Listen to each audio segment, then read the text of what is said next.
تشهد الأنهار في الفترة الأخيرة تزايداً ملحوظاً في حوادث الغرق، خصوصاً بين فئة الشباب والأطفال، وبين غياب إجراءات السلامة في بعض المناطق وضعف الوعي بمخاطر السباحة في الأماكن الغير مخصصة. تتكرر المآسي وتحصد أرواحاً بريئة كل صيف.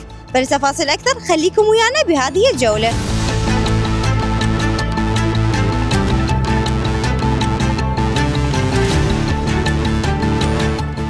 والله الغرق ما شاء الله صعب، يعني قبل كم يوم هنا حادث 2 غرق، لا هم ما شاء الله يوميا الله وكيل هاي الجهال يطبون من غير علم.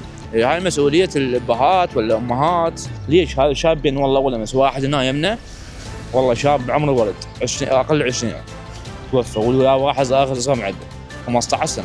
اكو طرفين، طرف من كثر الاهل، وبالنسبه هنا للشرطه النهريه لازم يكون اكو تواجد.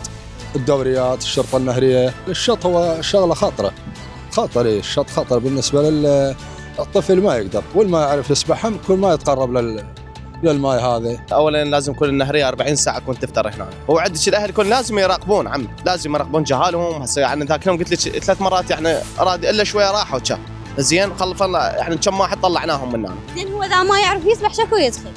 هاي يعني شلون اقول لك، الاهل ماكو يعني مثل شلون نقول تربيه ماكو سباح. الشط هذا ماكو سباح، هذا الشاطئ يعني ماي هذا راسا واحد ماكو راسا شنقلت رجله يصير بيه شغلات هواي امور.